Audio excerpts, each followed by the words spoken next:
Hello, everybody. Welcome to NUFC Talk TV. We are live with another show right now, late night UK, early afternoon in the United States of America.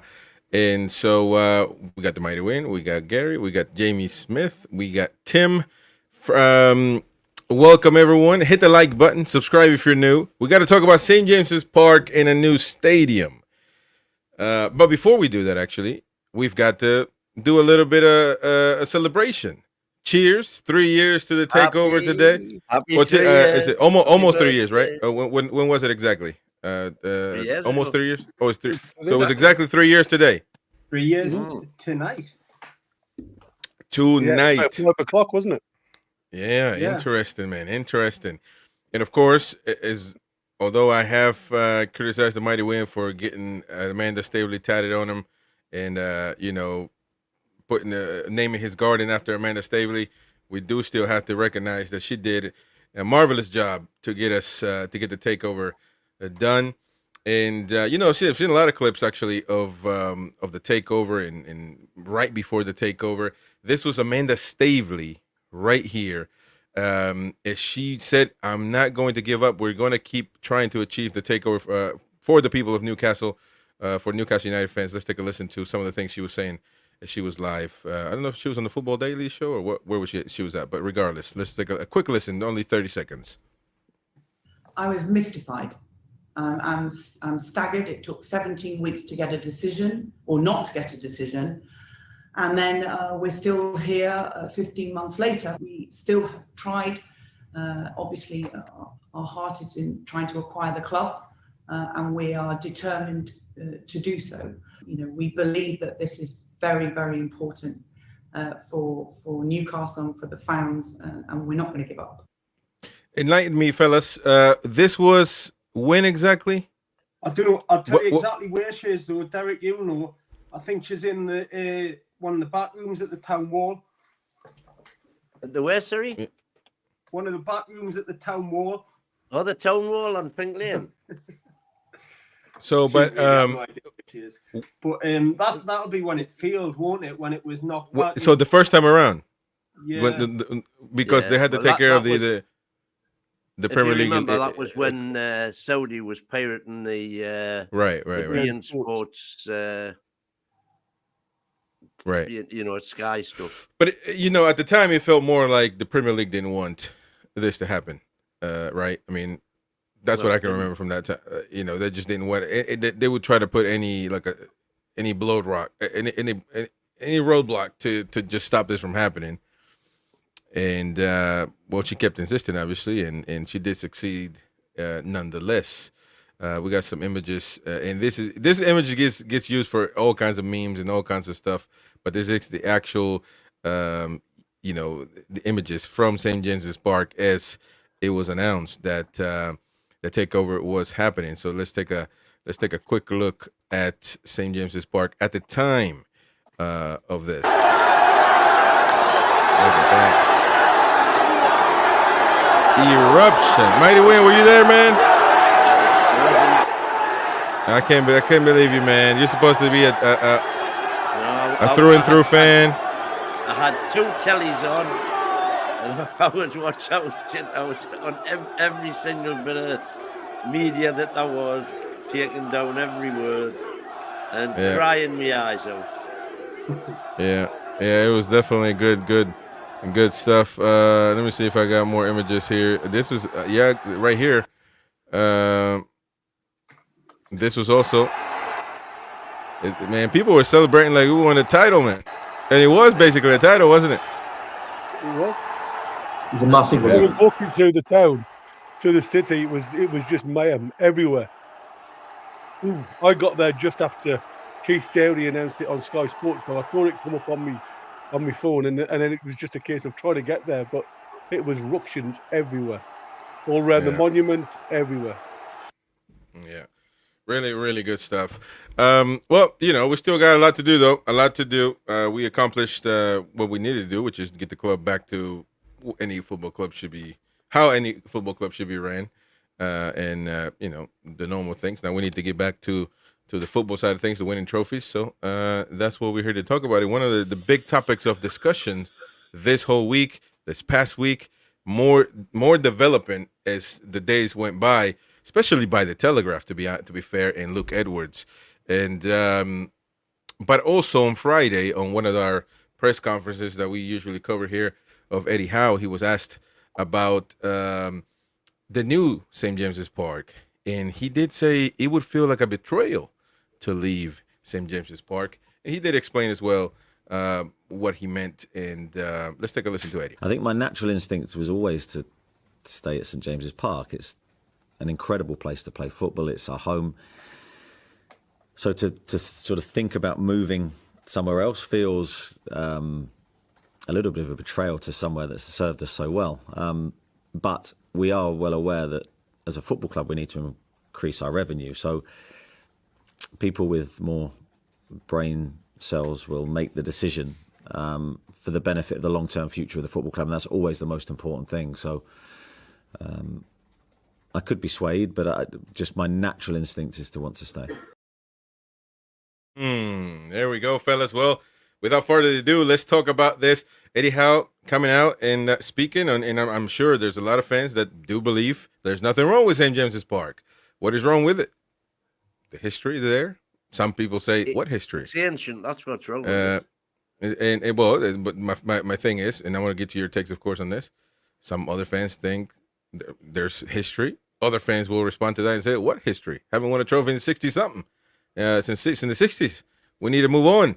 So it's a big topic of discussion, of course. We put up a video today that's done very well, and people are having their opinion. But, well, Mighty Win, since you're the oldest, you you were there in the inauguration of St. James's Park back in the day, so but you're a modernized type of guy, Chris, man. You want games in the United States and everything. Go on, Jamie. Sorry. It was just called James's Park then. He hadn't been consecrated when. Yeah, he wasn't a saint then. It was. Oh, that's a good. Oh man, that's a good one. That's a good one. He was. James wasn't a saint then at the time, but Mighty Win was going to stand. But back in the Mighty Win, you're lagging, bro. But just out of interest, the reason it is St. James's Park. How's that? Okay. Yeah, you jump back and jump out and back Okay. in because no, you got a big delay. We're gonna be. It's not gonna sound good. You got a big delay. Just come back around if you don't want.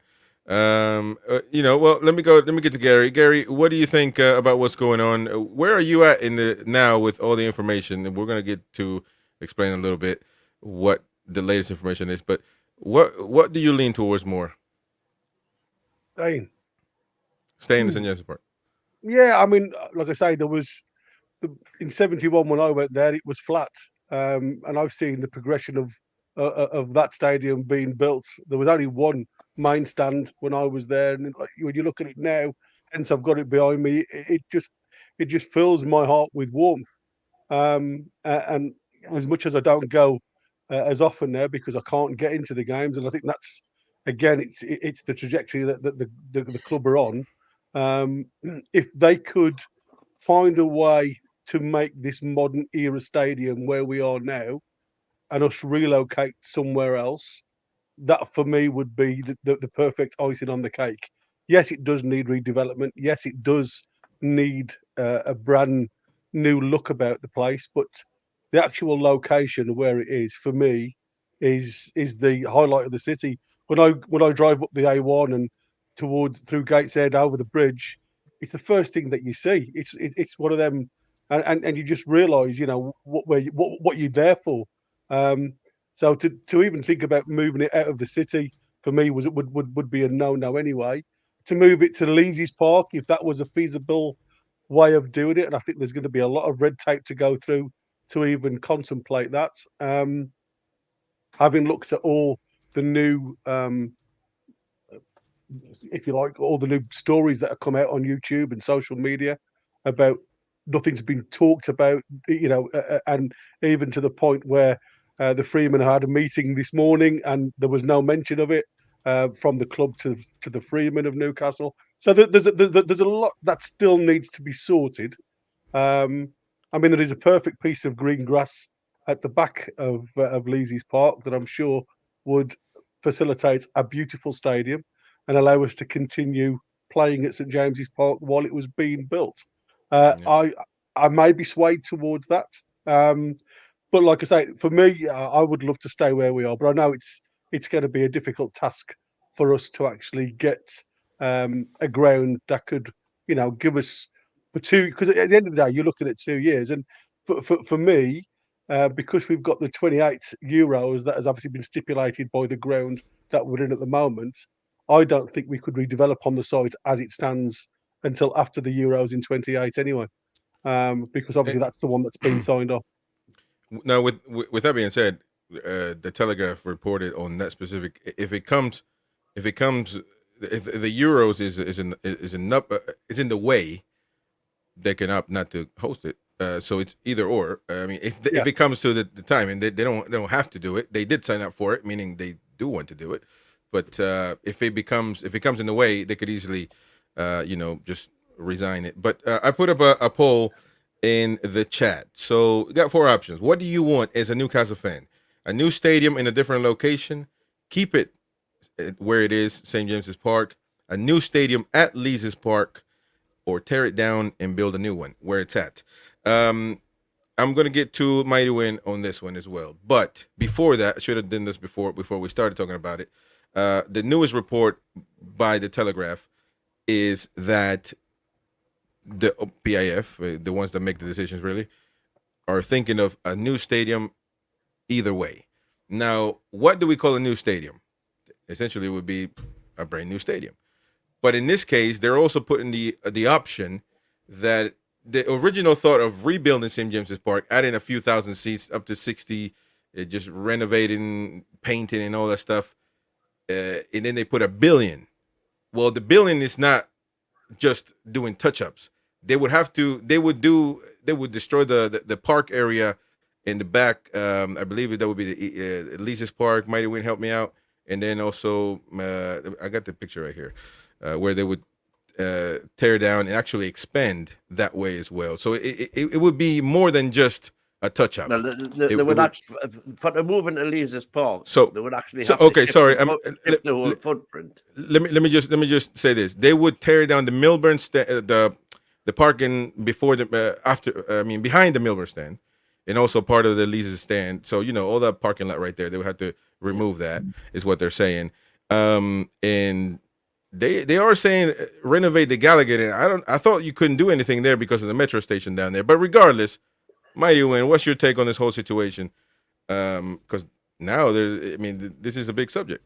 Yeah, well, the ideal scenario for me is to rip St. James's Park down, start with a flat bit of land there. We could probably encroach onto Barrack Road by doing some road works or whatever.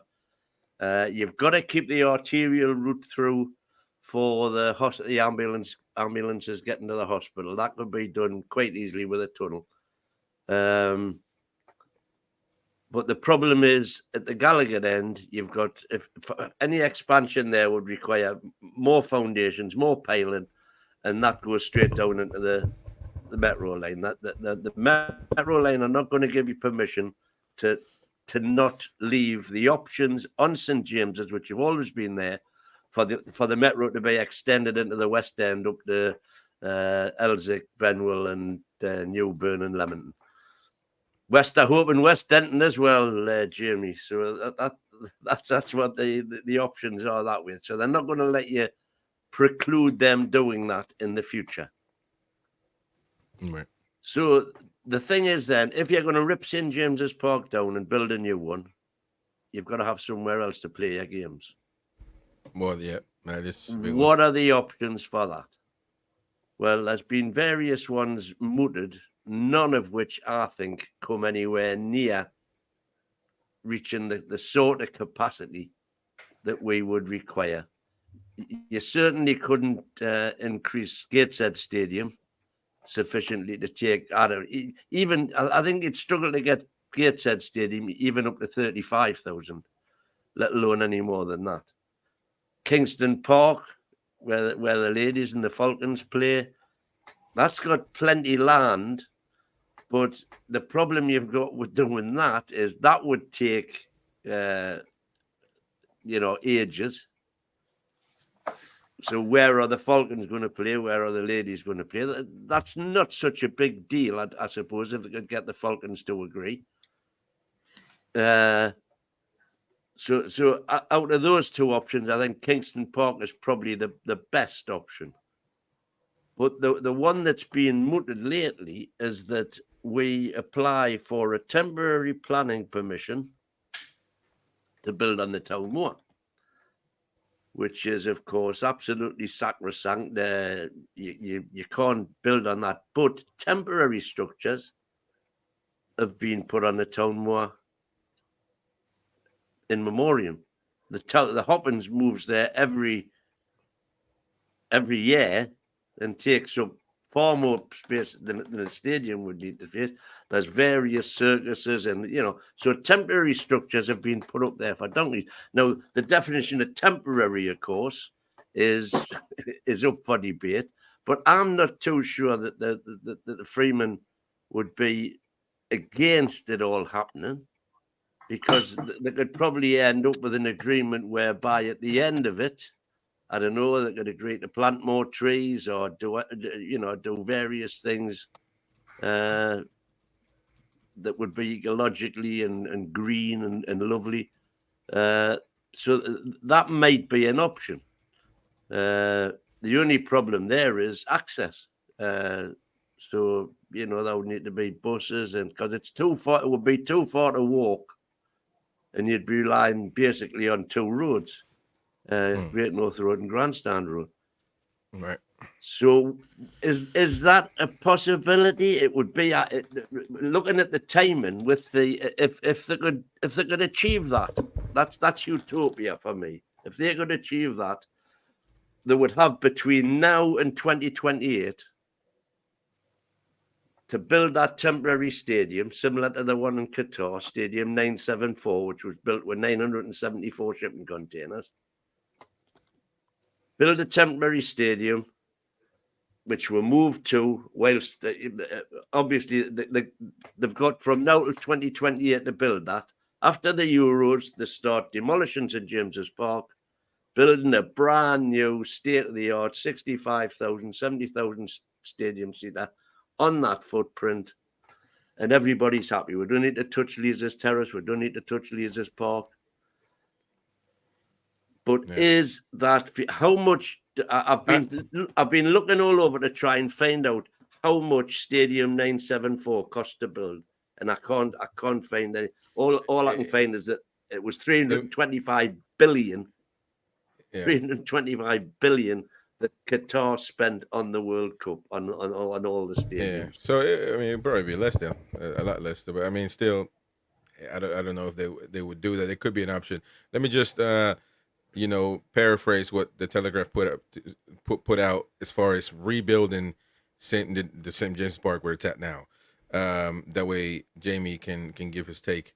It would require knocking down a multi-story car park in the corner behind the Milburn stand and Lee's End. It would also require the realignment and reconstruction of Barrack Road, which I don't know where Barrack Road is at, but you guys, a BC is a busy area through the heart of the city, leading to the center. But these are some of the ideas being floated, which could enable St. James's Park to be completely reimagined, and would be a similar type of project of the one Tottenham embarked on when building their new stadium. No decision has been made, by the way. They're still going. They're going to talk to the fan advisory board and see what happens there. By the way, I always said it before in the videos. International fans should have a small say in this. The majority of, if you're gonna weigh opinions, local fans should get the heaviest votes, if for lack of a better word. I would like some better ticket allocation for international fans, so they can have a better system to get tickets. However, local fans need to have their word needs to be taken in consideration more heavy than somebody that's internationally, with all the due respect. Although I do know some season ticket holders that live in the United States It's crazy, but it is happening. Regardless, Jamie, what do you think? I think you retweeted something I tweeted. I did, yeah. You were bashing me, I think. No, I'm No, just no, I playing. wasn't. Uh, I was pretty much agreeing with you. I think, yeah, man. well, first of all, I think something radical needs to be done. Um, talk of redevelopment St James's Park is what the Telegraph article started out with, saying it might cost, I think they mentioned $1 billion to throw the capacity up to 65,000. Yeah. And it's not worth it, is it? It's not worth it from financial gains or for what it would add in terms of capacity. I think it's got to be something radical. And what I took from what you said, Chris, I got the impression that you were going with the Leazes Park plan almost apologetically, like expecting a big backlash from people to say you can't. But let's be fair. If you say that, it's going to be taken different than if I say it. You know that. Oh yeah. I guess I understand you maybe got to be conscious of being international, but I think I've heard a lot of people say that where they say I'd like the Leazes Park option, quite putting the tin hat on, but I think it's a popular one. Yep. I think it's the most sensible one if it's feasible. So the diagrams that I've seen, that I'm guessing some of you will as well, is kind of where they build 3/4 of the ground, with the remaining quarter being what is now the Leazes end. Yeah. And we continue playing on the site as is. And I'd assume that the Leazes end comes down and the new stadium's final stand goes up across the summer. And then we move in for the new season. Because you're right, Derek, there's absolutely nowhere else we can play unless you build a free prefab. But what I'd say to everyone about the whole relocation, it's not just about seats. I went to the Emirates a few months ago, and as we were walking in, my mate just went, "This is what a new stadium gives you. It gives you the wow factor, it gives you the space, and it gives you the flexibility." If you look at what Tottenham are doing, they've had NFL games there, they've had massive international concerts there, boxing, and if you look at the events other than football that have been held at St James down the years, we've had some pretty high-profile rugby matches, but outside of that, not a lot. So, had a few rock concerts. Have a stadium big enough for people to get in. And I'm not knocking Sam Fender because he was brilliant, but he's one of ours and he would come there regardless. But you don't just need the extra capacity, you need that extra ability for the stadium to be a money maker for you. And because of the tightness of the space at St James, it's just not feasible. But what we do need to retain, as you've said, is that city centre location. So if you could put something right behind it or even on it with Wynn's plan, then it would be ideal to get the best of both worlds, to get the facilities for a new state-of-the-art stadium that gives you all of that, but keep that all-important city centre location, because that is what makes Newcastle what it is. Having the ground there and the city there, and the people pile off the train, and the away fans can't leave their luck. The bother you have to go to if you go to an away game to get from where you can have a pint to actually getting in the ground, it's insane sometimes. Yeah. You're talking like an hour's walk or a long taxi ride or messing on with their local transport, And here it's just amazing. I probably have to agree with something Gary said, though, about the red tape when you try and do anything that involves environmentalism can be a nightmare. But Newcastle City Council will not want to allow a situation where they move that club outside of the city centre and away from the bars and restaurants and businesses of the city centre. And I think they'll actually be very, very compliant. So I agree with your plan, basically, Chris. I think if we can do that thing where we can build on Leazes Park, where we can do the 3/4 of the ground and still play at St James's Park while it's happening, that's ideal. I'm quite keen on Wynn's idea of redeveloping Kingston Park because I can walk there from my house for the meantime. But you would lose a lot of the match day atmosphere if you came to the suburbs. So I'm guessing a lot of the visitors who have been to Newcastle won't be outside the city centre particularly. and there's a couple of bars. There's sort of one metro line which isn't really fit for purpose, and you know, you couldn't drop a 50,000 capacity on there with there being a lot of logistic issues. Yeah. Plus, if you've been past the rugby ground lately, when No, sorry. When I was saying Kingston Park, I was meaning Kingston Park as a temporary home. yeah, I know, but you'd still have to get all season ticket holders there for like a year or two. Yeah, and that's the however thing, long though. it took to redevelop. It's not going to be easy because you got to get them season ticket holders. You got to get them all in that one building. Yeah. Because if you don't, then you're going to have some issues. I had the same picture. Gary's showing us what would be if it was at Lisa's Park.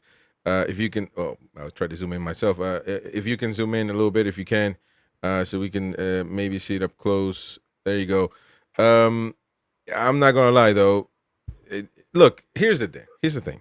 Because I try to look at everything from everybody's perspective, because if not, it wouldn't be fair. If we just look at it from, I put this example in the earlier video today. Please go watch it. It's in the YouTube channel. If Central Park in New York is a concrete jungle. There is no green. I mean, you couldn't buy grass in New York City. And so Central Park, the biggest park, one of the biggest parks in the country, is the only green space that they have in New York City. If you're telling me that any football team is going to try to build a stadium in that park, it will never happen. Hell will have to freeze over. So I'm also trying to put myself in that, using that analogy, put myself in the perspective of the environment people and the green people and all that stuff. For lack of a better word, I don't know what they call themselves, but they want to protect the green space. However, football in Newcastle is probably, and I don't want to be unfair to the time to Newcastle, but it's probably, you guys live there. Tell me, please. It's probably the biggest attraction that Newcastle has in the city. Am I wrong or am I right? It is the single biggest heritage thing in the town, and this is the thing for me, that park with a pond was opened in 1873. That was almost the identical time that the predecessors to Newcastle United were founded. Within a decade. So they've both been going for 130 years, whatever, 140 years. Century and a half, if you like. Which of the two institutions, Leazes Terrace and Leazes Park, or Newcastle United, have been the major player, shall we say, in the history, heritage, and culture of the city of Newcastle? And I don't think there's any question at all about which one it is. If you the number of people that go into St James's Park alone compared to the number of people who go into Leazes Park and Leazes Terrace, it pales into insignificance. Yeah. And so, but I wanted to just put that in perspective, because obviously there's people that, but again, you can't compare what any sports, in New York City, they wouldn't even attempt to do that. Compared to Newcastle, that the passion is football, and Newcastle United, it's not comparable. Council-owned land, and the council know what a death knell it would be for the city. Exactly, that's what I'm saying. However, though, Jamie, and I want to get, speaking, it's not like I want to get to Tim's point though, and I'm going to get back to you on this, Jamie, that for everything that we've heard, they haven't been in the club. They said the club hasn't been in contact with us. What I don't like that they said is that, if they get in contact with us, we'll talk to them and advise them. I don't think PIF want to be advised of anything. They just want to say we're going to make it happen or not. And I worry of the patience of PIF, because PIF, I'm a believer of this. I know that people won't like this, but wherever you put the stadium, people will fill it up. I believe that. At the end of the day, we'll swallow the hard pill and go wherever it goes. If it goes to Gosforth next to Mighty Wind, people will go there. Trust me, it will be filled up. But I would like to. I mean, I've never been there, but I would like to see it in the center, right there where it's at on that picture. However, if PIF loses patience, I don't think they want to sit down and have a lengthy conversation and wait for the council to advise them on anything. So I worry about that. But let me get to Tim. Tim, what do you think about this whole situation, mate? You live in Washington, don't you? Yeah, Yeah, man. You real live. one. Yeah. There you go. What do you think? To kind of play devil's advocate a little bit. So since Spurs have got their NFL games and their gigs, etc., how many titles have they won since then? Well, they haven't won anything. Yeah. So God awful. And how many cups have they won with this magic wand? Right. Because that's what it sounds like. And what have they done? They finished 8th, was it? 8th 2 years ago? Yeah, but How's that? that's because they've got a chairman who's an idiot. Well, He's only I interested know. in money. Possibly, but they have spent money as well. They have, if you look, they have actually spent a decent wedge. Mhm. So They've spent my loads point, of wedge. yeah. So why haven't they won the league? Because they've got this magic wand hosting NFL games and gigs. Where's the titles? No, Well, that's So like, just I they've know, got the I revenue. know it's, I'm being, that's very black and white. But the point I'm trying to make is that I think it is perceived at times that if you get to do this, you get to do that with the stadium, all of a sudden you're going to be having all these trophies, you're going to be doing this, doing that. Like, I think people need to have a little bit of perspective in that way, because Spurs is the perfect, like, that is state of the art, like hosting every event going. And they had a world-class manager in Conte, supposedly, and they finished 8th 2 years ago after all that revenue. So I think we need to be careful and very considerate as to where we go with this and what we want, because obviously once this is done, it's done. There's no going back. And I don't want to be sitting 10 years time with a soulless ball of a stadium that's amazing for hosting all these events that I'm not really interested in, which is great for revenue, but actually it's a soulless experience and it's not guaranteed anything at all, and it's actually not really progressed us massively. And there could be more empty seats, sort of thing. Again, it's quite a negative slant, but I just think that there should be a bit of caution on this solution. And yes, we do need to have revenue. We need to maximize revenue. So my next point would be about the capacity. So we need to have more revenue through, yes, maybe other events, but through capacity as well. Obviously, we do need to do something because there's so many fans who want to get in who can't get in. And Craig Hope did make a good point, I thought, when he said that Darren Eales had mentioned at an event that there's a sweet spot with the optimum capacity of a stadium. And while you want as many seats as possible, you don't want to go to a level where half the time there are some empty seats, because what Darren Eales said is that from a business point of view and supply and demand point of view, if once there's one empty seat, then you're dead, because it's all about perception. And we have to strike that balance. So what is that optimum capacity for us, realistically, capacity for us? So let's say, some people might disagree, but let's say 65,000, right? Now, my question would be, what can we do with St. James's? So like, you've got, and you can't extend the Gallagher, by the way, because we had the plans drawn up with Freddie Shepherd. You can. Yeah, it wouldn't be easy, but from what I can understand, it would be possible. And you would have the stand going over the road, because Atletico Madrid literally had that with their old stadium. You had the road going underneath the stand. Yeah. So we would have that with the Gallagher end. So that would give you, an extra 6,000 on the top tier, an extra 3,000. Only 6,000. No, it would give you 3,000 in the corner, and then it would give you about 3 or maybe 2,000 in the corner below, because that there is a space. It's kind of boxes there now, but there would be space there to add about 2,000. So the next question I would have is about the East Stand. And obviously you can't do anything with too much height because you can't have the sunlight blocked on Lees's terrace.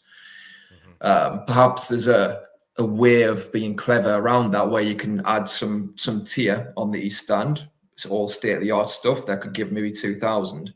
So all I'm saying is, like, we don't know all the facts, and I want to see the feasibility study and actually what is possible before I kind of decide what I think we should do. If they can get St James's Park up to 65,000 with those amendments, you know, I wouldn't. I think there has been a bit of a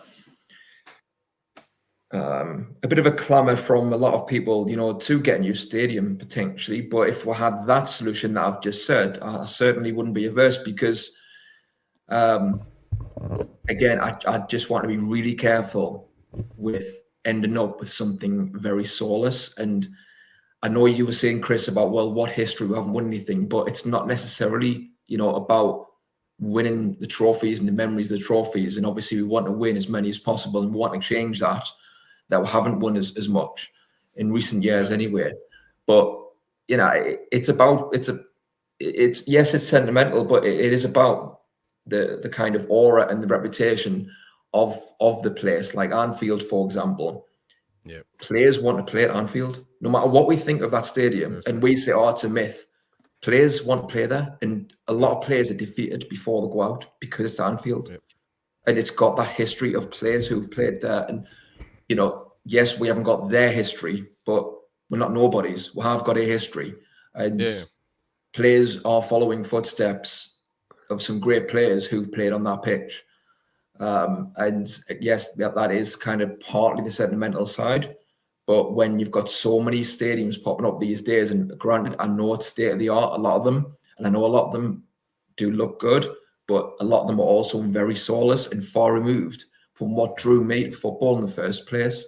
And whether we redevelop St James's or whether we go to a new stadium, it's massively important that the atmosphere is something that is targeted and not forgotten, because I just do not want all corporate additions and the atmosphere to be sucked away, and before you know it, you're sitting there thinking, you know what, I wish I was back at St James's, you know. And you know, I do agree with you. Now let me just say, because, you know, I didn't say we haven't won anything. It was somebody that answered to somebody that was saying we need to move and remove the, you know, the romanticism from that, and they said, well, we haven't won anything at St. James's Park. I didn't say that, because you gotta be careful, because now they're gonna tell me to stick to baseball and football and American football, etc. But, you know, I'll be honest with you. If you can build, look, for me, what's state of the art for me? Can I just come in, Chris? Sorry. Okay. But just on what Tim was saying, because he's overlooking one major point. Yes, they could probably add 10,000 seats by doing what you've said. What that requires in order to build a stand over the road, etc., is extensive foundations and pilings, which is precisely where the metro station is. So that's the first huge engineering problem. But they're willing to do that, Mighty Win. They're willing to do that. Wait a minute, though. Wait a minute. That then also, it gets loads of people in. So you're utilising all of the space that you're making for seats with bums on, but it's not giving them the concourses and the hospitality suite that they need. What PIF is looking at, as is every other football club, is increasing the revenue that they get, the cash they get from every person that walks through that door. And with the stack, which they've just built, they are suddenly going to realise how much money people can spend in 3, 4, 5 hours. Because it wouldn't surprise me if the revenue generated by the stack, with a 3,000 capacity, outdoes the revenue they're getting from the other 52,000 people in the stadium. and what clubs are all looking for now, including all of the super stadiums, is for the spend per head, per capita spend. Yeah. When you go to the stadium, to get you up. gotta buy a drink. You're gonna buy a beer. You're gonna buy food per person, per kid. For it's how much money can you spend in just a family No, of? yeah, because the way it is at the minute, it's St James's. No, You I know that literally- now. You Now, go, and if you're lucky, I mean, I don't, because I get there immediately before kickoff, so I don't buy a drink or multiple drinks Yeah. before the game. I buy those in the bars and clubs around the Outside. town.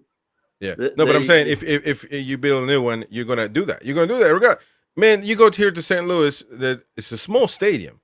They love it for the atmosphere, but it's a small, brand new stadium. But man, you got the club store there. You can buy shirts. They have they have something you can buy every step you make.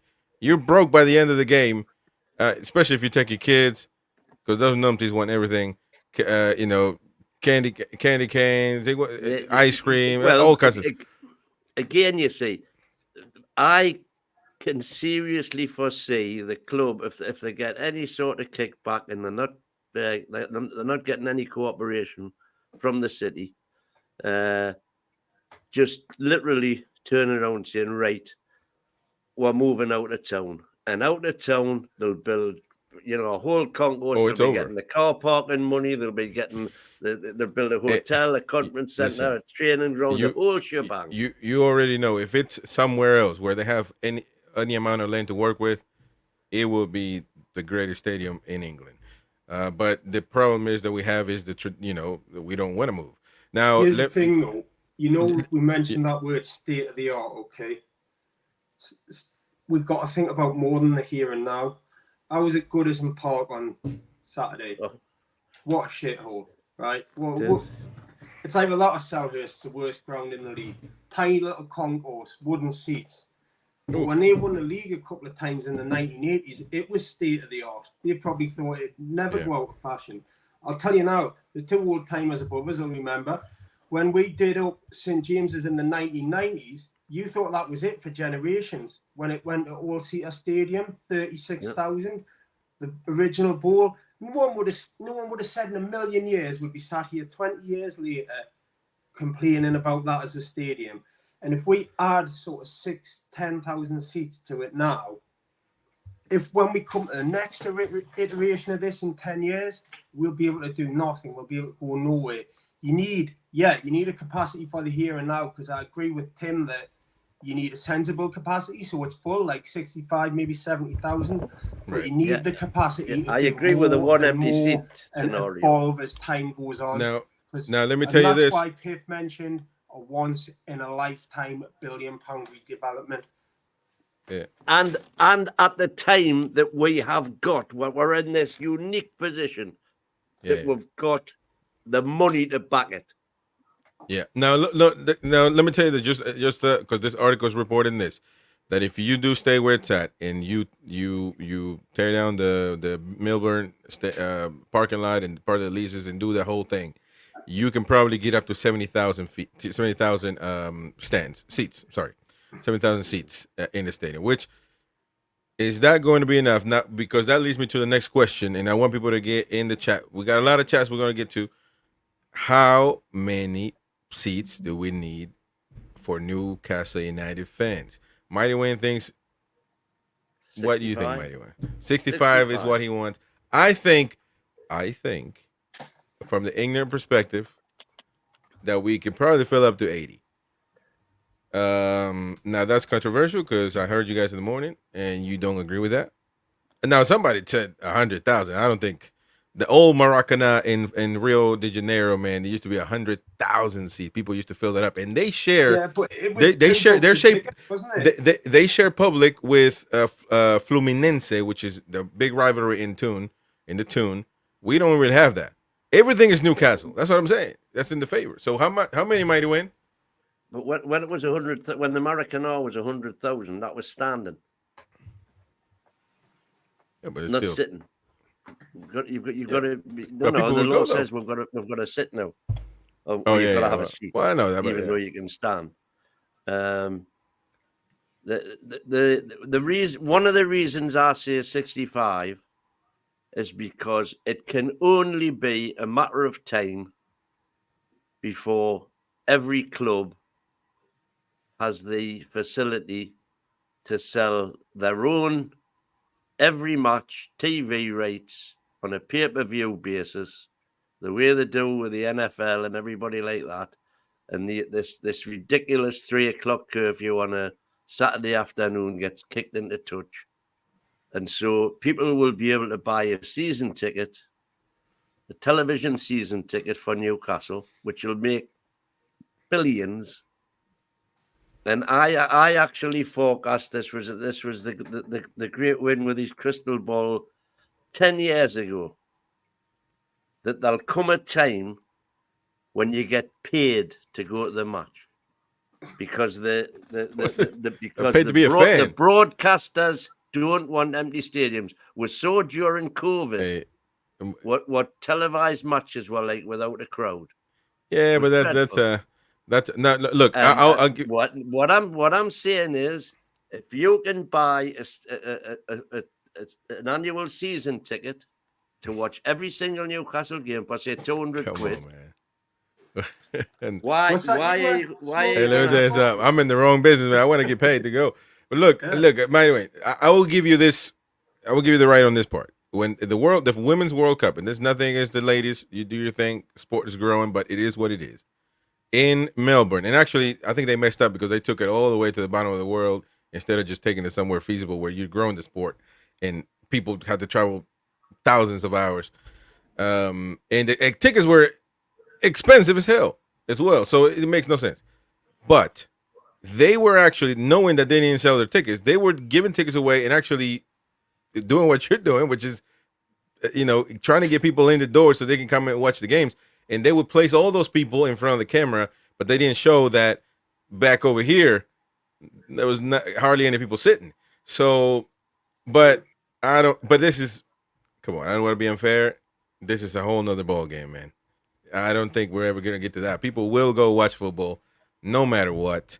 I'm even thinking about signing up for a season ticket, man. If we get some seats, man. I don't think you can give it away anytime you want, but I'll get on it. I'll get on it. Sorry, you want to say something, Jamie? No. You think they're going to pay you to go watch the tune? I'm just thinking of the resignation letter I'm going to write to my boss, saying exactly. You're set, mate. Stop working here, and I'm going to make a living supporting Newcastle United instead. I think the opposite. I think the reason you'll struggle to fill it is they'll just keep putting that game by game price up. It's 40, 50 quid a ticket for the Premier League now, and half the teams in the Premier League ain't that appealing. But hold on, though. Not a lot of people around Newcastle will pay 60. Well, let me get to Gary actually, because I didn't ask him what you did say in the morning, but I forgot actually what it was. But how many maximum seats do you think we should have in new or whatever stadium we choose to? You're muted. If you're going to go with what Tim was saying and what Wynn's alluded to in the past about Darren Hill's, one empty seat and it's failed business plan, I think you do need to go lower rather than higher. If you look at Etihad, that they've only 53,000, just over 53,000, and they've still got empty seats. And that's what I was saying. That's because there's competition next door. And a lot of their fans are true Mancunians. A lot of them, the United side, are from afar that drive in. There's very few that are actual fans from the city. Where with us, we've got no competition. So as much as I agree, if you're going to fill the stadium on a weekly basis, then 65. But you're still going to have the same issue as you've got the likes of myself, who have been to 2 games this season, are fighting tooth and nail. I had to pay £180 to go to the Spurs game. Not that I wanted to. It was the only way I could get a ticket. I don't want to do that. I'm happy to pay £45 and £50 a ticket, but I certainly don't want to keep paying £180 to guarantee a seat. So for me, I think you'd have to go with something like a 70,000. And I think if you were to look at that, I don't think there'll be many games where you don't fill it. And at the end of the day, if you are struggling to fill it, you can always try and maximise the away end to give them more tickets and move seats around, things like that. There's ways of people that the clubs are doing it these days for certain teams that are coming to your ground that don't have massive support. So, for me, I think 70,000, I don't think you'd have any issues filling that. All right. Welcome, John Brown. Haven't seen you before, but it says we filled the 52K stadium against Wimbledon, the Carabao Cup, with a week's notice. I do agree. It Look, was 20 quid a ticket. That was the thing. 20 quid a ticket, 10 for kids. The next question, but I will get to Tim and you and Jamie because you're not going to dodge the question. You got to tell me how many people you think we can fit in the stadium, new one or whatever. The next question needs to be how much? Because you would say more people, you're going to get more money. You can either keep the same prices or even might lower them, or will you go the other way and get that milk out of that cow? And but we'll get to that one. Tim, how many people do you think we can fill in the new stadium? How big do you think it should be to keep the atmosphere, of course? Yeah, I'd probably go with 65 as well. And I'm not saying that we should only put a few extra tiers on and that's it. I'm not saying that at all. And all I'm kind of saying is just have a bit of caution. And let's just see what the actual feasibility study says. First, I want to see what that comes back with before rushing to say we should be doing X, Y, and Z. But I think, 65 is probably, I think, the magic number for me. But I understand what you're saying, Gary, as well, because with it being a one city club, maybe you could go to 70. I think 70 tops. And you could, like you said, Chris, you could go. Yeah, it's a small city. Yeah, you don't realize how small Newcastle is. Only wants a 40. I think 80 would be too much. You see? Yeah, but you talk about the city though, man. 34,000 fans paying £34 a month to try and fight for a ticket in the ballot. It's not a month. No, sorry, a month. 34 a season. Sorry, yeah. But that's what I'm saying. You've got 34,000 people fighting on a weekly basis in the ballot to get a ticket. That's a lot of people, man. That's the demand. Yeah. That's a lot of people. You talk about the city, old man. But there's people. Just look at again. We're gonna have to look at the map again. Look at the map, man. People from all over the north that it probably follows Newcastle United. I mean, some might go to Leeds, those teams and stuff like that. But regardless, you have a lot. Anything about the demographics of the north? Exactly, is because I don't have to tell you. Keep with that. You keep saying that, but even the chat has told you people will come watch Newcastle, and as Gary's telling you, coming with the numbers right there, there's a lot of people looking for that. How often is it? 34. Like, is it every game? Well, I'm assuming he tries to every week. Yeah, that's memberships.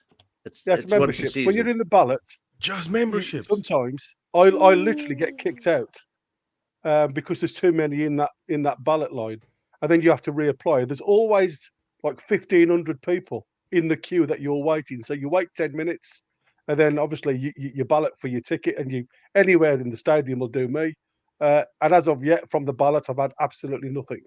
Exactly. But I've obviously had to pay for tickets. Right there. Alan Thompson lives in the area. He says, "But when? Do you know how big Northumberland is? When? You know what I mean? The least densely populated county in the country." Man, this guy, man. But anyway, Jamie, I want to get your take, man. How many people we need to fill it up on a weekly basis? How many? Yeah, same 65 to 70. As long as there's the capacity there to get bigger. If somebody mentioned Man City, and here's the thing, let's say we extend it to 70,000 and we win the Premier League like they have 4 times in a row. By the time you get to the 4th time, people start getting bored, and it's not as interesting as say you go and beat Crystal Palace, Bournemouth, these sort of teams, and a little bit of interest wanes.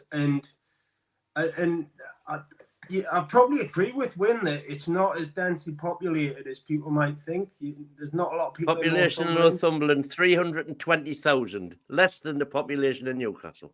And I'd say maybe Tyneside if you took all the towns, is probably about the same size as a Yeah, city like we've got a Manchester. catchment. We've got a catchment area, Newcastle.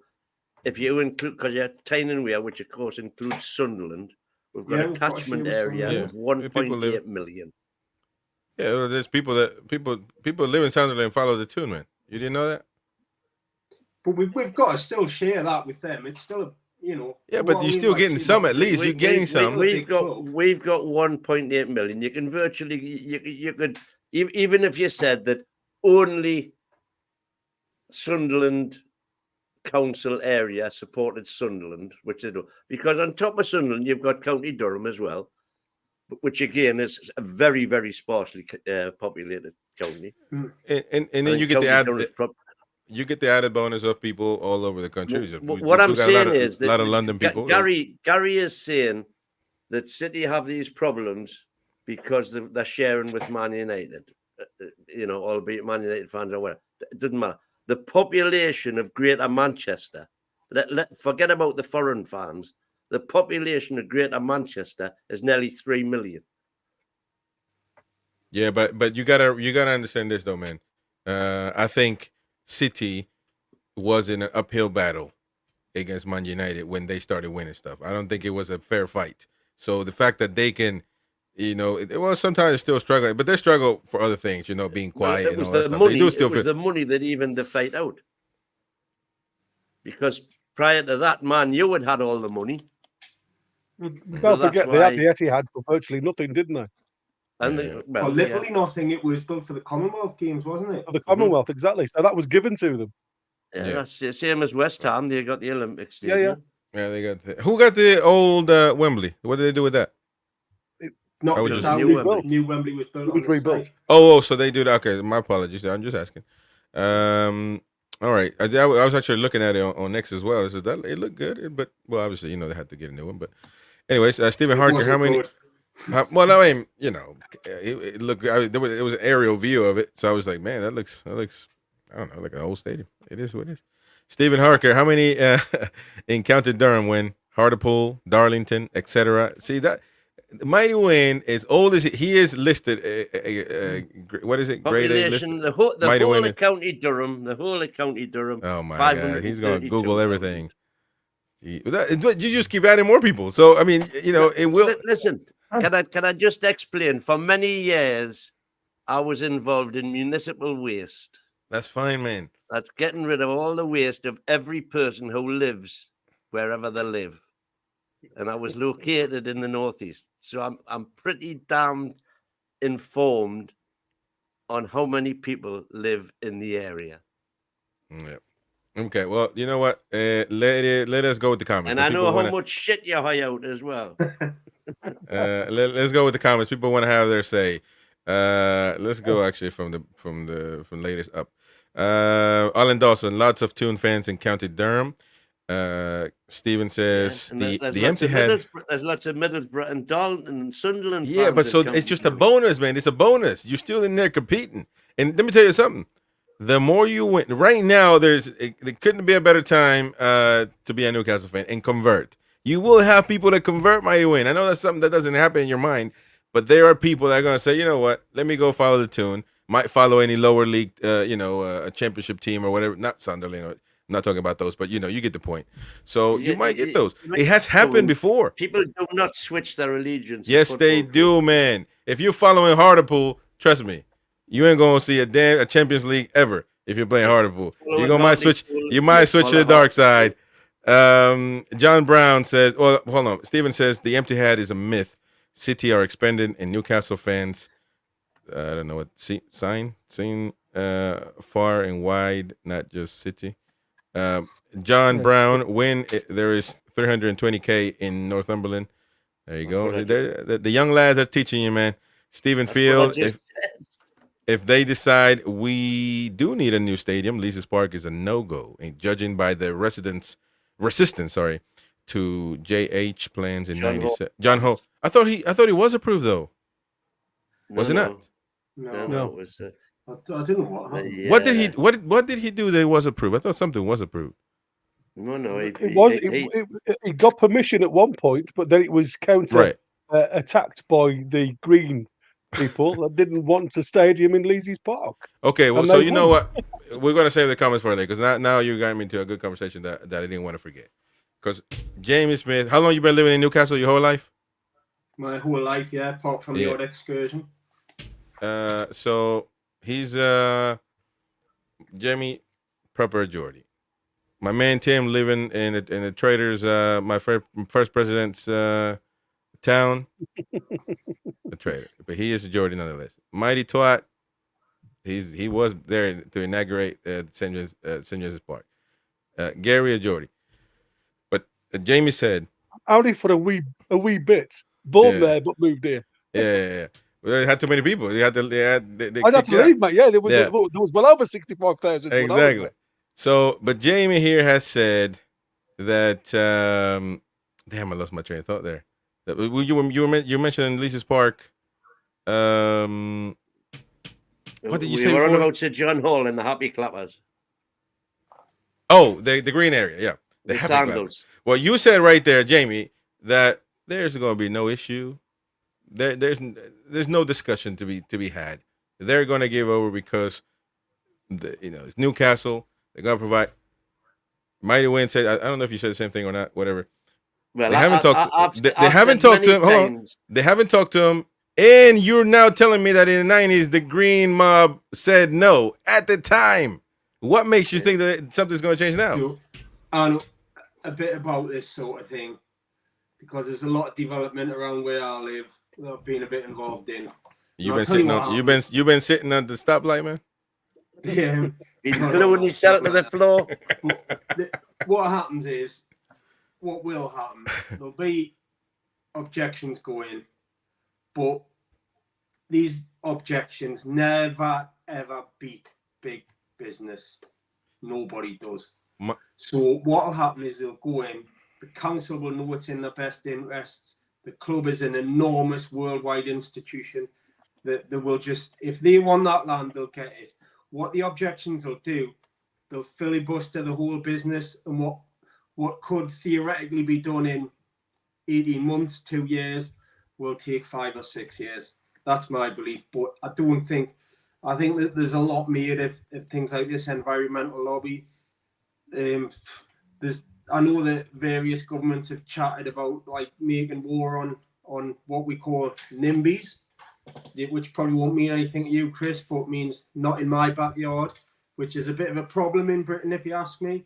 It is. And, I watch Good Morning Britain. I know. Yeah, you watch it.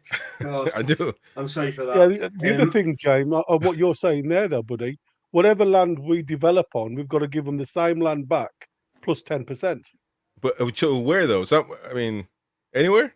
Yeah, that Yeah. could be Well, yeah, anywhere. it could be anywhere because it's what you're ripping up regarding the green space. You've got to give them green space back. But so there's no reason when we demolish St James's Park, if we do say we go on the Leazy's Park, which, like I say, I'm not advised to. I mean, for me, if it's still going to be a centerpiece within the city centre, I just don't want to move from the city centre. Yeah. So if they went to Leazy's Park, whatever space we take up there, we could give them St James's Park once we've flattened it. So it is going to be like for like. I just don't think that we are looking at the this is AI generated, obviously. This came in the conversation as well that they would do it like this, build it and then like kind of transition it, and once it's done, then start tearing down stuff and whatever. But I don't understand why we couldn't do what we showed earlier, Gary's image, which was more towards, I don't know what that would be, northeast, whatever, it's but just more green space at the back. More towards taking up a hell of a lot more green space. That's the only yeah. So, because this right here, I think that is a far more feasible. I believe if Newcastle were to put in a massive out of town outline planning application to build 2 new stadiums, hotels, conference centre, the outcry in the city from all of the businesses who rely on match day for to keep them solvent would be such that the city would just turn around to you, have what you want. Yeah. And the additional complications that everybody brings up about it's not just down to the city council, it's grade 1, grade 2, etc., etc., etc. What you're talking with that that very proposal you're showing there, what you're talking about losing is a bandstand and a balustrade. Mm-hmm. That's what you're losing with that proposal. Yeah. A Well, this is bandstand interesting. and a balustrade. Interesting though. Leazes Terrace stays exactly the way it is. In fact, it gets more light when you knock the old stadium down. Yeah. But this is interesting because John Brown's saying that's the bottom line, because Stone Old says so. Yeah, because Stone Cold says it. John Brown says you can't give them St. James's Park because they already own it. We only rent it, and so. But I mean, they could say, "Well, I'll rent you this part and it's give me back." converting the land back to green space. That's what I'm saying. Yeah, convert it where. But the metro, well, it could be convenient because the metro right there, people just still use it. So, but this would be what it would be right there. Leases. It would be lovely there. I'm not disputing that. And that looks like a big stadium right there. That is the idea. I mean, to me, as I say, utopia for me would be build a temporary stadium, build the Stadium 974 on the town war for 3 or 4 years, while they completely demolish St. James's Park and build that on the St. James's Park. Look at this, man. Oh man, this is good right there. We keep it green and we get a new stadium. How about that? Looks like Animal Kingdom at Walt Disney World. I'm telling you, man, it would look like Avatar, man. Just that looks like the old Gallagher end there. So they took something. So I guess they took the Gallagher end out. Oh no, which one would be the Gallagher? Yeah, they're taking the Gallagher end. You can't do that. No, that would be the Leazes end because you've okay. You're right. You've got Big Ben in the background, so I don't know what that's all about. That big tree. I don't know how that grew up there, but regardless, Tim. I mean, it's tough, man. It's a tough conversation to have, to be honest. It is. But how, if it didn't work before with Sir John Hall, why would they bend their elbow right now? It was still the same amount of money, still same businesses were there. They didn't give a damn. I'm not, you might know more than me, Jamie, on kind of how it would work with the opposition and how much sway they would have versus, like you say, big business. If they had the sway against big business before, then why not now? What I would maybe say is now it's even bigger than what it was. And now you've got, like you say, Win, you've got obviously the biggest backers you can possibly have. So if we're saying, look, this is, like the club have said, a once in lifetime opportunity, and we need to take it, and this is in the interests of the city itself, and this is the amount of money we have behind us to do this project, maybe that it would be. I mean, I wouldn't be massively surprised, to be fair, in this day and age, if the way we're able to get something through that way. And I just think it's going to be interesting to see what they come back with, and there's no easy solution. And even if we do that and move away on a temporary stadium, it's like you're playing somewhere else for 2 or 3 years, and that'll be weird as hell. Especially if it's a pop-up stadium, which is very much a make-do thing. But I also tell fans, I mean, look, man, you can't have everything. Just wait. Yeah. They're rebuilding a new stadium, man. Something has to be. Somebody has to bend their arm, man. Nobody wants to bend their arm, brother. Yeah. What about, right? What if, like, because there might be redeveloping St. James's full stop, mightn't there? That's one potential option. So, like, is it possible maybe to have a reduced capacity to St. James's as they do, kind of one stand at a time or something like that? I don't know. No, I got you. When they did level 7, obviously that was being done literally throughout the season. Yeah. And then in the summer they completed it. So you had no roof on the Leazes or the Millburn stand. It was completely open. And you had all the scaffolding at the top, and it was all being done.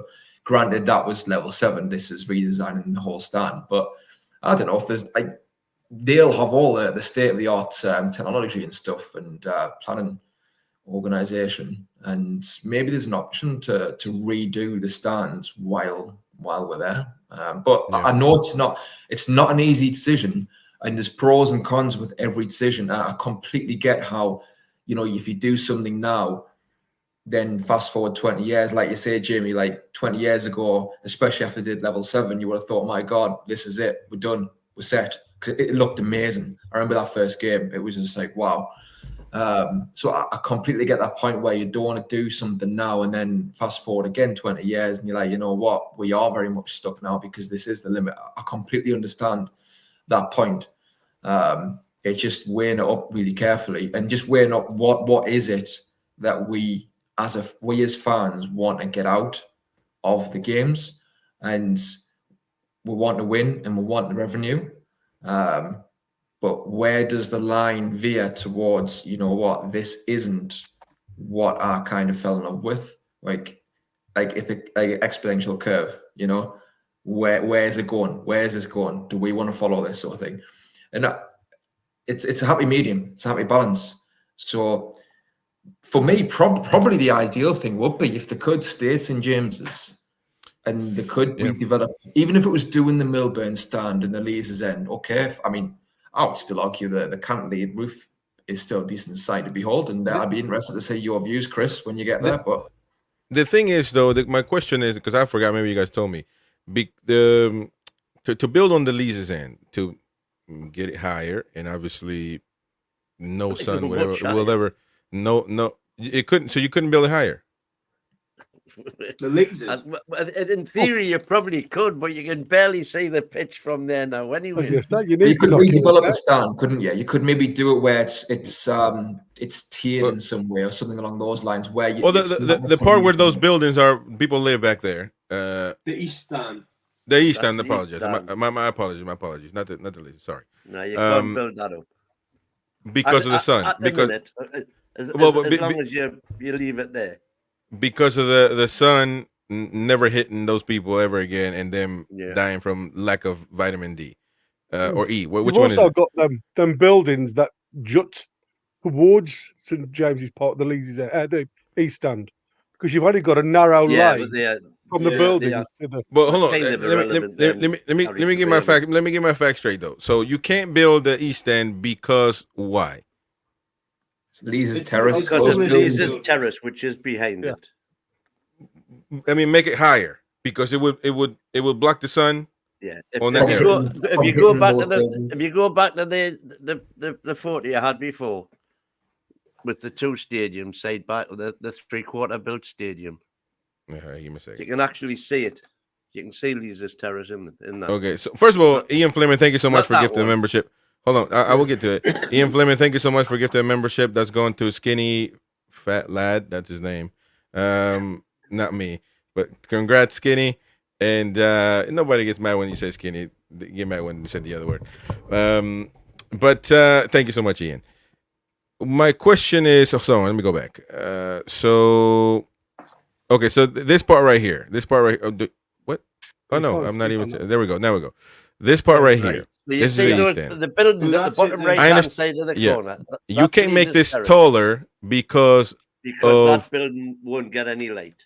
Exactly. So okay, now that I got that straight, is that an illegal thing to do, or is that just a moral thing? What's going on to block the sun?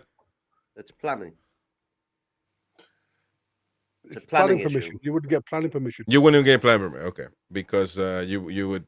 Because I didn't know. I didn't know if it was illegal to do it, block the sun for buildings next year, or whatever. Which I don't know. But those people don't. The other thing is you'd have to bring the stadium out a little bit to encroach the road to go up, and the portion of land that's directly outside the East Stand is owned by another person who is holding the club to ransom at the moment for £10 million.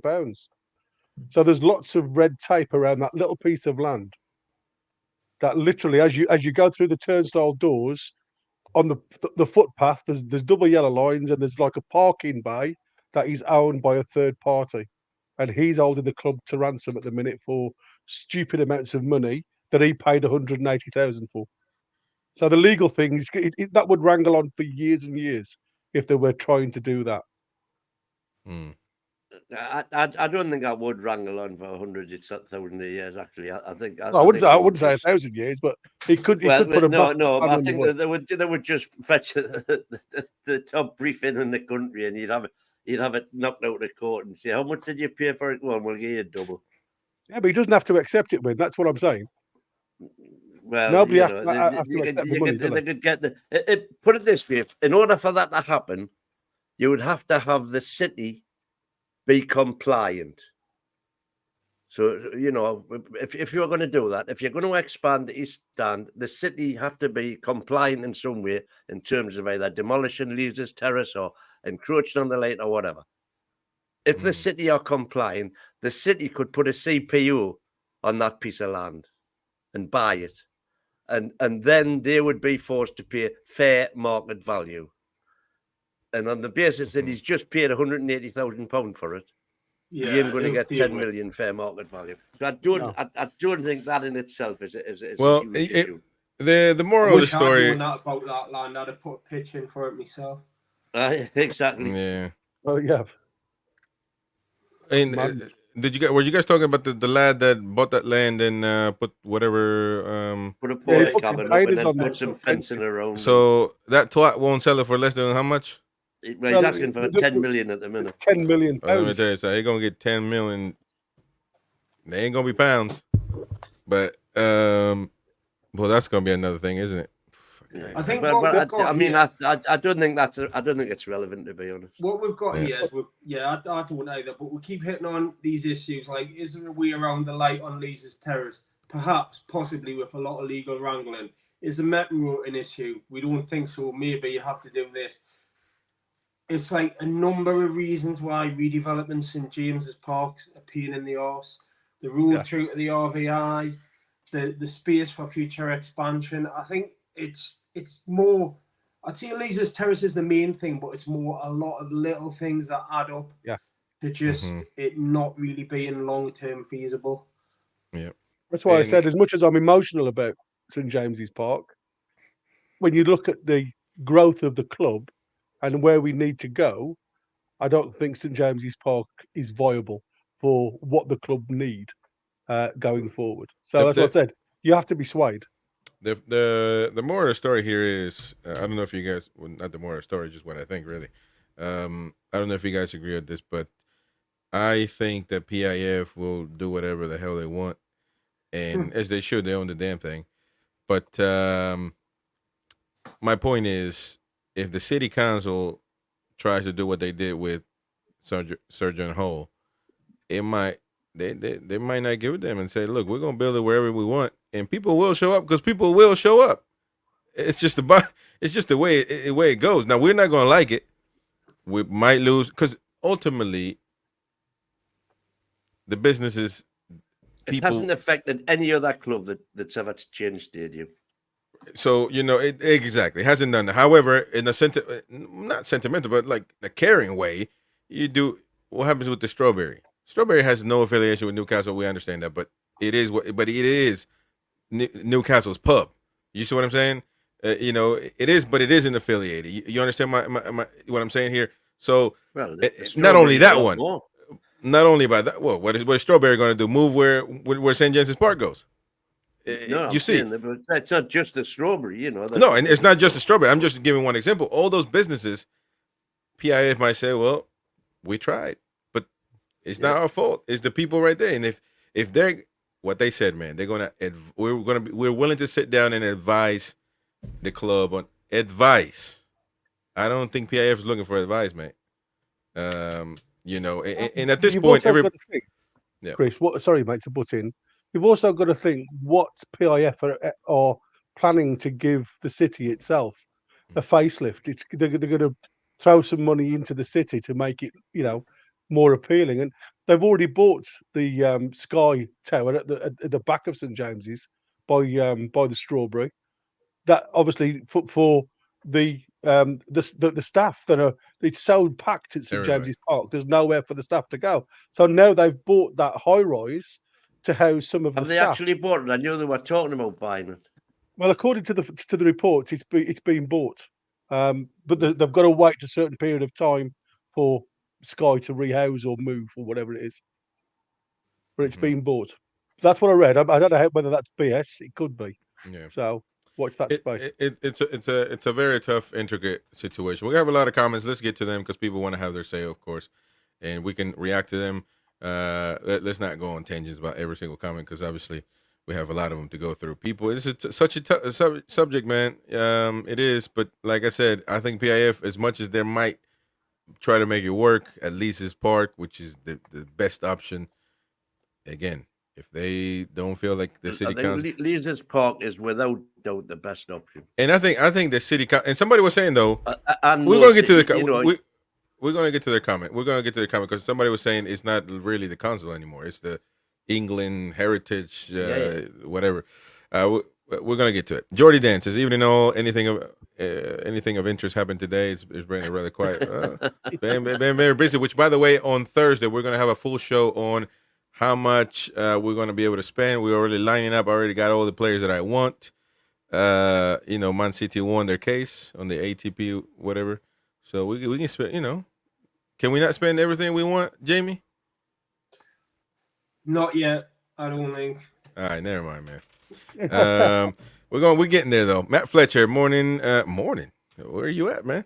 Everyone woke up here to some interesting news. There you go, Beer Viking. As soon as fans set foot in a new super stadium, they won't look back. Yeah, I'm leaning towards that, man. But I still want to keep it where it's at though.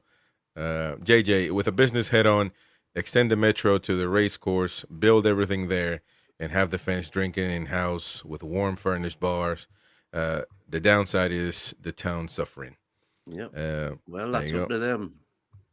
BT, if the club redeveloped the existing ground and spend millions, they would not own the land. Why would you spend substantial funds on land which is leasehold with only 70 years remaining? They'd have Because to get more on the lease. You would have They would get the extend the lease. I think they would make you, if you want to redevelop, they will make you. Well, the same question must be asked about if we take up the land from Lee's Park and we have to give them land back. Yeah. How can you give land back that's leased out? Yeah, you got a good point there. Now on this comment right here, because Mighty Wayne trying to answer it. Newcastle could buy the freehold of Kingston Park Stadium from Newcastle Falcons and some of the surrounding land to build a new stadium. Oh, he's saying to build a new stadium. No, I don't agree with that. But I was saying, is it like to play meanwhile to play temporarily? I mean, if they were to tear down the St. James's Park now, let's remind ourselves this, man. Real Madrid, probably the biggest club in the history of football, were playing in Real Madrid Castilla's stadium, which is like 5,000 people, until their stadium was rebuilt properly. So let's have an open mind because they still got it done, and because the objective is the bigger picture in the future, the bigger stadium. So you just play there temporarily. Who's gonna just come on, Niall. By the way, they would get another 99-year lease. Jordy Dan, it will be like Hoppins. Be like the Hoppins would for a few years. There you go. Stephen Harkin, no way, Derek, as you touched on it, another show, they will want fam zones, malls, etc. for PSR and no room for revenue, never going to happen. He also says Darlington Arena is the only place, might be a bit far. I don't know where that's at, to be fair, but way too far. Yeah. Alessandro Minetti, for what I saw, it costs about $200 million for 974 in Qatar. Yeah, but that's a lot of money, man. Surely not. Well, if it was, and I can't find that anywhere, by the way, but I'll take your word for it, Alessandro. If it was $200 million, that would fit comfortably within the $1 billion budget, because you could, if that was 200 million. That's because it ain't your money. And 800 million and. Well, they probably don't have it they probably don't have that in the budget, man. It'll be 1 billion and 200 million. But anyways, BT. No, they've already stated that they're prepared to spend $1 billion plus. Well, because of what they have assessed, but not. I don't know if they thought this Qatar idea. I don't know if they put that in. The thoughts for me of spending that billion. But hold on. I don't know if my point got across from what I was reading. because everybody thought $1 billion to just rebuild for whatever 10 or 10,000 5,000 seats. foot. It makes no sense. Well, they clearly on the new report said that means literally redevelopment, even surrounding areas, streets, and all that stuff. It's not just adding seats and giving it a paint job. So it's far more than just that. That's why it's $1 billion. BT PIF would like to own the freehold, not be tied to a leasehold. Where's the value of a 70-year lease? They'll never be able to buy the leasehold, that's for certain. They would. I don't know if they would sell it. I just don't think. I mean, Niall says, how much would it cost the club to buy the land so it's not free? We get into the same thing. I don't It's a think covenant, though, isn't it? It's not a leasehold. There's Yeah, a covenant that's on it, right. isn't it? It's got to be for public use. Gem Stasher, if Mighty Win were a true fan, he would donate his property to build a new superstructure stadium. There you go, man. One of them. One of them. One of those properties. Mighty Win stacked, man. Beer Viking. To be fair, Spurs have an underground go-karting facility, and you can walk to the roof of the stadium for like £50. Really? No, that should be. You can walk on the roof of Yeah, you St. can walk on the James's St. Park by the James's. same. Really? Okay. Interesting. Jordan, what if PIF cover the cost to protect the remaining land and give St. James's Park back for spare land? Well, these are all options. All options right there. Beer Bike and PIF are here for the long term. That's what these companies do. Gem Stature, no offense, but you cannot compare Central Park to Lee's Park. That's like whichever you like, but the analogy is still very fair. Actually, Central Park was founded in 1858. And it cost like $50 million over like 15 years to develop. The point is still the same. It's the only green space in a concrete jungle of New York City. If you try to build a tent on Central Park, The they were Natural really. History Museum's in Central Park. Someone must have built that at some point. Is it what museum? The What? Natural History Museum? That's in Central Park.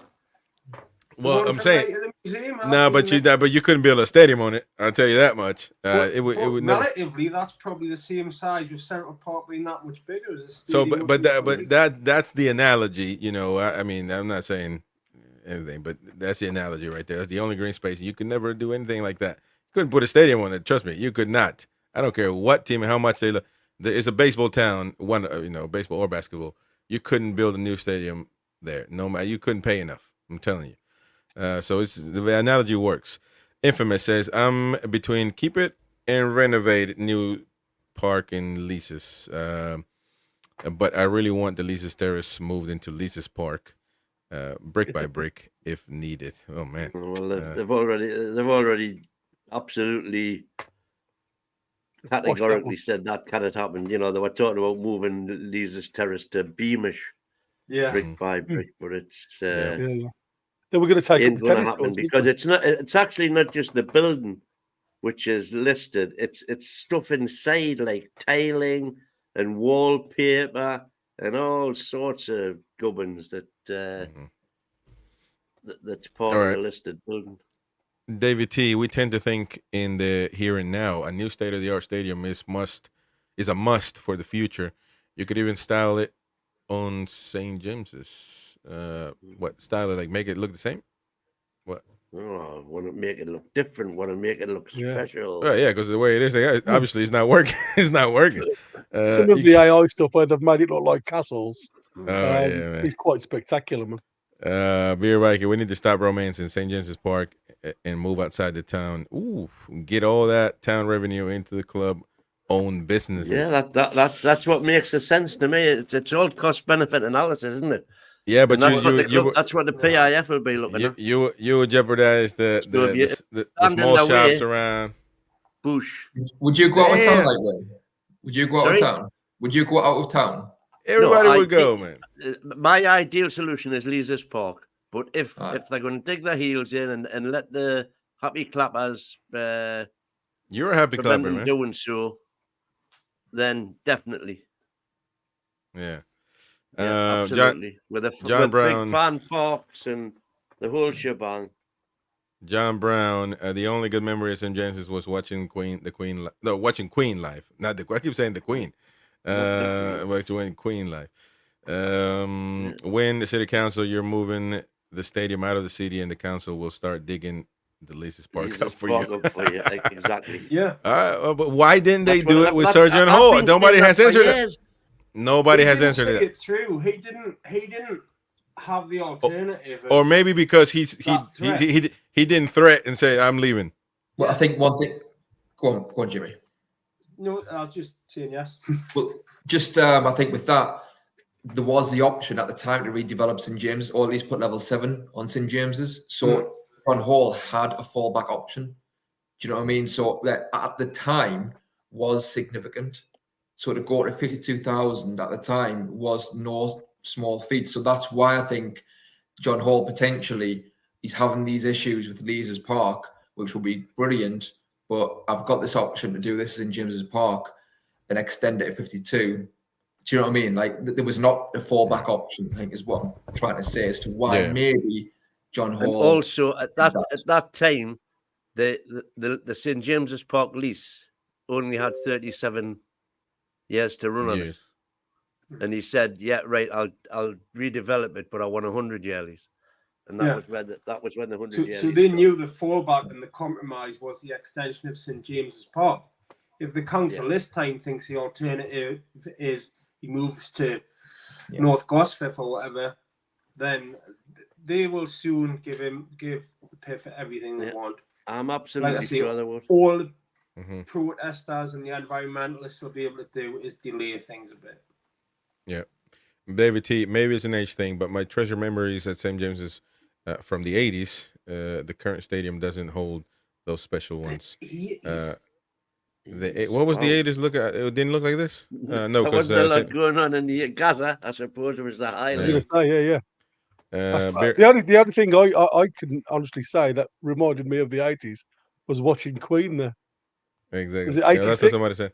Somebody said that, yeah. Alan Thompson, lads, people have to realize that we had the world record for average gate of 56,000 for 25 years until Man United beat it in 68. Mind win would know this. People did not have TV back then. Well, they did have TV, didn't they? In 68? Yeah. What? But that was all standing. Yeah. JJ, if it's 65K, you can only have a season ticket for 5 years. Then you go back as a member. Hands up. Who wants more than 65K now? I think 75K will be enough. I think we can get 80, Too man. many. I'm done. 80, brother. James Cuff. I think 70K would be a happy medium, but build the structure and foundations of the stands so that we can build up rather than out. PDK, the more seats, the less the seat will cost. Makes sense. No. I don't know about that, man. I think that ain't gonna happen. I think if they go up though, man. But how much money they get a year for season ticket holders? You think? Well, I mean, 50. No, not really. You can do it. Anywhere between 550 and 800 at the minute. I think 900. Sorry, 900 what? That's apart from the platinum and. No money. How much money a year though? That's what I'm saying. We'll get roughly $1 million. 900,000.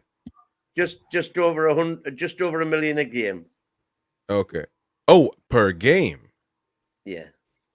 Hey man, that's a good amount of money, man. For time, for everyone now, every game though, that's what is it, 29? Gotta do that math. I'm not good at math. If they go up though, what? I think our match day revenue is 43 million, something like that. Wow, that's a lot of cash, man.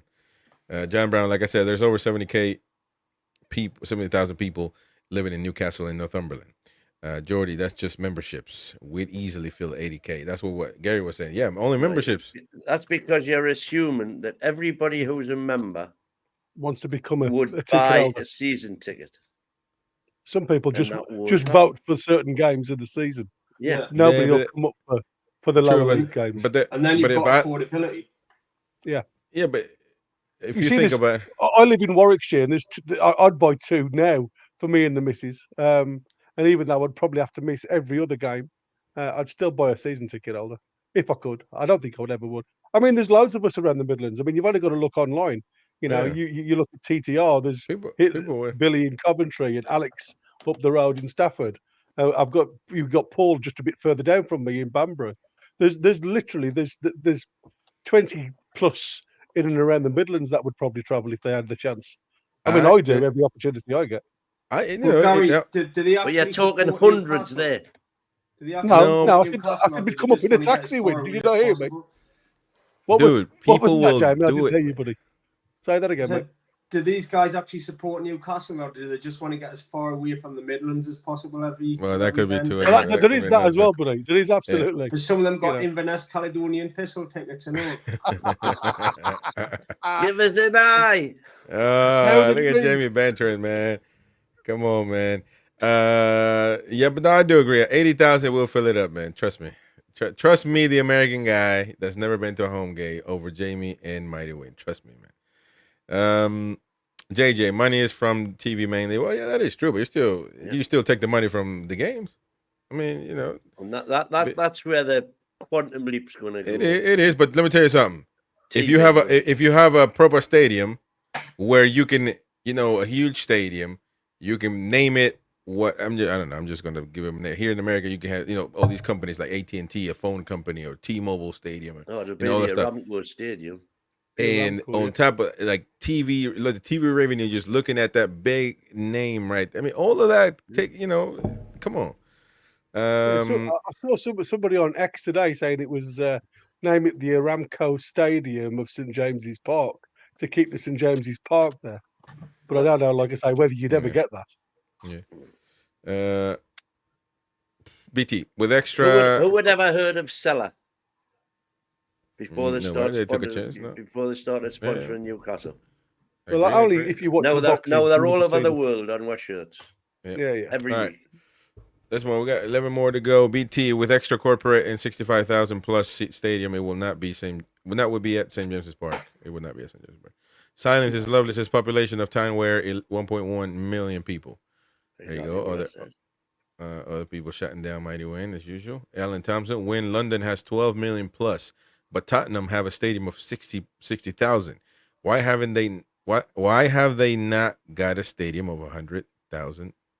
See, they got a lot of people because exactly. But we only got one. We got the biggest club in the north, man. I know you're a Sunderland fan. You were trying to tell me Sunderland a big club. That's cool. Newcastle United are the biggest club in the north. If you count Manchester United, you can get that. But the proper north. Am I wrong, Jamie? No, you're not wrong. But exactly. I think everything you say after you say when you say but and everything after gets deleted, brother. He gonna say Middlesbrough's a big club, man. Come on, man. Oh no, I wouldn't go that far. Yeah, but I mean, I'm not being funny. They did suffer after moving to the Riverside, when they all thought it was rosy, and then all of a sudden they started to dwane, and all of a sudden the stadiums were empty. You have but to that be was careful because they got relegated. That's what I said. I mean, for us, I think we're on a different trajectory altogether. So we have to think big, but.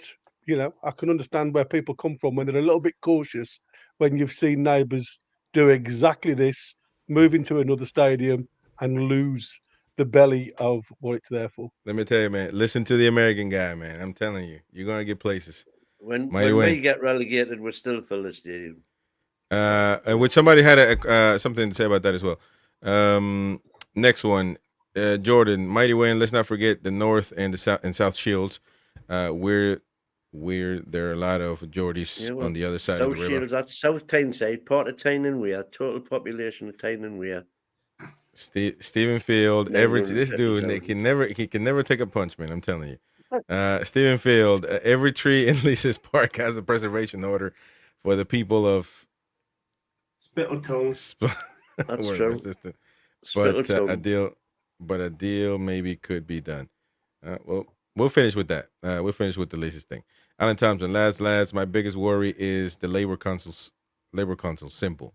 They simply don't want anything that is controversial.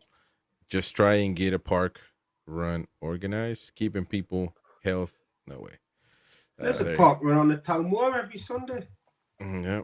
Tiger Studios, have a question. If they rebuild St. James's Park, where are we going to play our matches for that season? Hopefully not Stadium of Shite. let me ask you this, Have man. you not been? Have you not been listening to the program? He showed up. He showed up late. He showed up late. Tiger Studio showed up late. But just quickly on that, I'm gonna be devil's advocate, man. And I shouldn't come up with this question because now I'm gonna get all the heat. So Jamie should come up with this question. Just to because Mighty Win is Jamie and Tim, and you didn't know that Mighty Win is trying new things now in life in his later years. You know, he's trying other options, especially in his love life. And so he's being open-minded. Would there be an option just for the time being to play in a stadium that can fulfill our fans, that is not of certain colors, that could it be a No. possibility? Before you go any further, Out and out, no.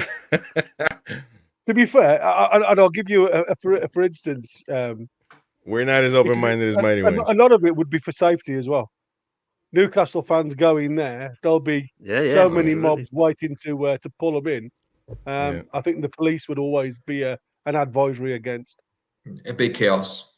Yeah, it would be total chaos. Yeah, it would be. What about is Middlesbrough too far? Yeah. Too far, isn't it? Yeah. Too far, too small. Yeah. What is this? Stadium 974 in the Tonwa. Oh my gosh, he wants to spend 200 million. We could spend that on a new right wing. No, he wants to spend it on a fake stadium.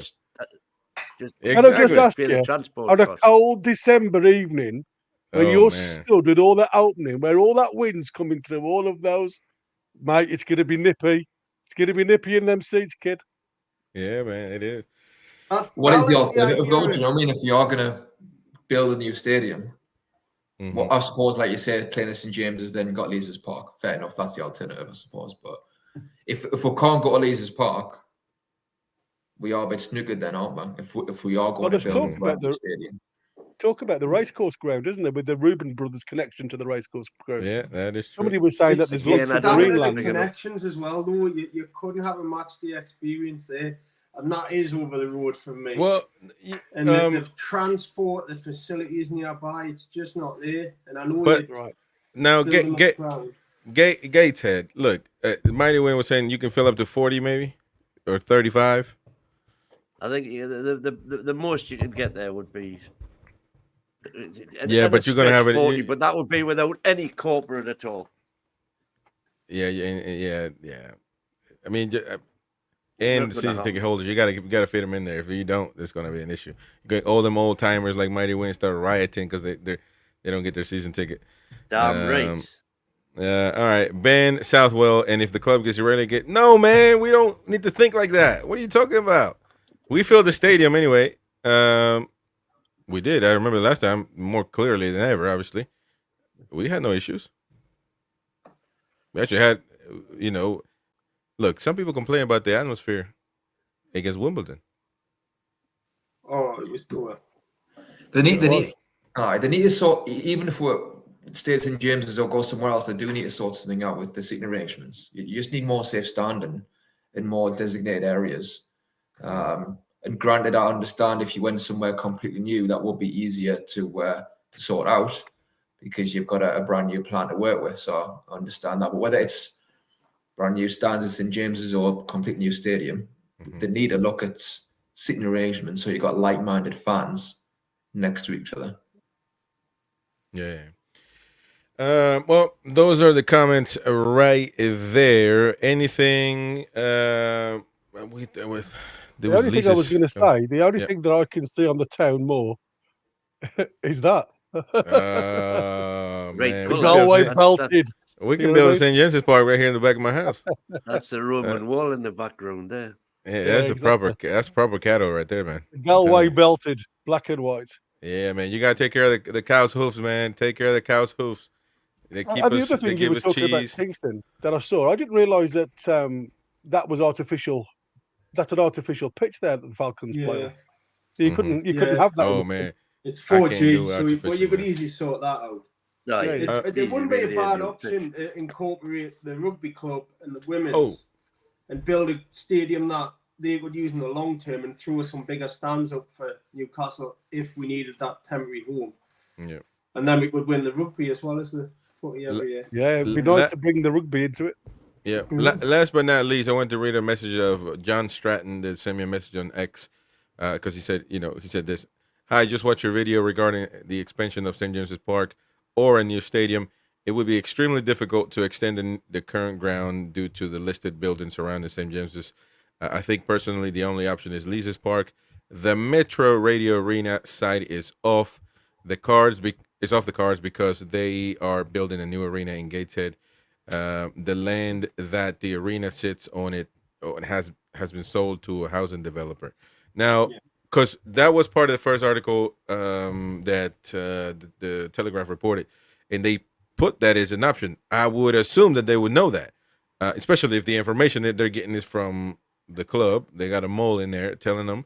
They would definitely know that it's not available. So, because my question when I read that was, I thought the Metro Radio Arena is that by the heli? It has a helipad next to it. Yeah, So because the last time we had a conversation, that wasn't available anymore because it was bought and it's not, but it's not big enough.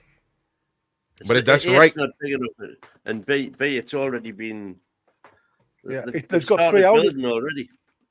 Yeah. So, okay. Well, that was that message, by the way. Last piece of news, Roger Thornton appointed his club part of the board of directors. So, for whatever property that's worth. expert. Property expert. What? Property expert. You already know what, I think you know what that is? Thornton's appointment is related to whatever's happening with Stadia. I think that'll be his remit. And by the way, he's been working for the Rubens for many years as well. And so according he knows to all about leisure and sporting facilities from the race course, etc., etc., etc. And according to, just to finish off, according to latest reports, they will have a decision be made and publicized in the beginning of next year, which 2025, January, February, whatever. They will tell us. And I unfortunately, I think that decision will be the decision for many, many years to come. So if they they're waiting for you to hit town, Chris, before they. Oh, when I go to, that's why they call me, man. And say, when you get in January, brother, you get in January, man. We gotta have to get in, sit down, and and have a conversation with us. So I'm gonna go and tell them your plans mighty win that we want to get paid to go to the stadium. So, exactly. Anyways, it's been a great show, lovely conversation, great show. As far as numbers, every time we get Jamie in and Tim, good looking guys. One looks like Superman. Tim looks like Superman, really. And Jamie, good. Did you went to Everton, man? How many points you got to go? Or did you go to? Wait, did you go to the Everton side? No. I went in the way and I've got 160. Oh my god, man! You got a lot of points, man. Who you paying off for that? Just I've paid. How do you get points? Over the years. How do you get points? But how can you?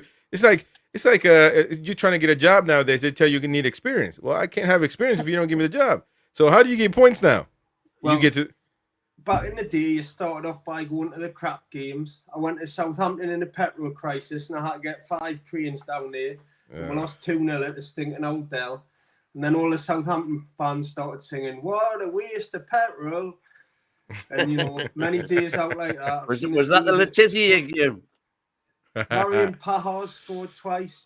Yeah. And Mark Hughes. About 20 years ago. And so you couldn't just turn up and say, I want to go to Old Trafford. You had to go to some of the worst grounds first that weren't so desirable. You had to go to Birmingham midweek and Bradford City Saturday before Christmas. And I'm sure I did that, and now I can go where I want pretty much. I'm sure Birmingham fans will be happy to hear that. My problem is when I was doing all of that, you were paying at the turnstile, so there was no. Oh yeah, you guys used to go in horses, man. Where you'd been, what you'd done.